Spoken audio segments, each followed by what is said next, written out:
দুনিয়ার টাকার গোলাম নাটকে আসলাম সাহেবের মুখোমুখি দাঁড়ালো শেহজাদ খান। এমনই একটি পর্ব দেখতে পাবে দুনিয়ার টাকার গোলাম নাটকের দর্শকরা। দুনিয়ার টাকার গোলাম নাটকটি যতই দিন যাচ্ছে ততই দর্শকদের প্রিয় হয়ে উঠছে। একের পর এক ধামাকাদার পর্ব উপহার দিচ্ছে এই গল্পের পরিচালক। তবে আগামী পর্বটি আরও মহা ধামাকা হবে। টান টান উত্তেজনা থাকবে আগামী পর্বে। যে পর্বটি দেখার জন্যই অপেক্ষা করছিল এই নাটকের দর্শকরা, ঠিক তেমনই একটি পর্ব দেখতে পাবে তারা। তারা সবসময় চাইতো শেহজাদের সকল শত্রুকে যেন চিনতে পারে শেহজাদ এবং তাদেরকে যেন শাস্তি দিতে পারে।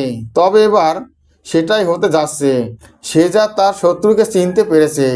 শেহজাদের এই সকল কিছুর পিছনে রয়েছে আসলাম সাহেব। আসলাম সাহেব চাচ্ছিল শেহজাদের কাছ থেকে এই লকারের সন্ধানটা জানতে, কিন্তু কোনোভাবেই লকারের সন্ধানটা বলেনি শেহজাদ খান। তখনই আসলাম সাহেবের লোক মাথায় আঘাত করলে শেহজাদের মাথা থেকে শেহজাদ খানের সকল স্মৃতি মুছে যায়। এরপরে শেহজাদের রক্ষার জন্য আসলাম সাহেবিয়া বডিগার্ড ফিট করে রাখে। তবে এবার আসল সত্যিটা জেনে গেছে শেহজাদ খান। শেহজাদকে তার মা বলে, বাবা তুই যখন অসুস্থ ছিলি তোকে সুস্থ করার জন্য ওই বাড়ির একটা ছেলের সাথে তোকে বিবাহ দিয়েছিলাম, কারণ যদি সুস্থ না হতি তাহলে কেমন করে বাঁচতাম। এ কথা শুনে অবাক হয়ে যায় শেহজাদ খান। শেহজাদ খান অবাক হয়ে খুবই রেগে যায় আর বলে, তোমরা কেমন করে আমি জীবিত থাক ফাতেমার আর একটা বিবাহ দিতে পারো, আমার তো মাথায় আসে না। এ কথা শুনে শেহজাদ মা শেহজাদকে অনেক বোঝায়। এরপরে শেহজাদ বুঝতে পারে কেন এই কাজটা করতে বাধ্য হয়েছে ফাতেমা। অন্যদিকে দেখা যায় এরই মাঝে শেহজাদের কাছে ফোন আসে আর ফোন করে জানানো হয় মারার পিছনে একমাত্র দায় আসলাম সাহেব। সে চেয়েছিল লকারের সন্ধান, কিন্তু যখনই শেহজাদ লকারের সন্ধান দেয়নি তখনই শেহজাদের মাথায় আঘাত করে আসলাম সাহেবের একটি লোক। তখনই সুযোগটা হারিয়ে ফেলে সে।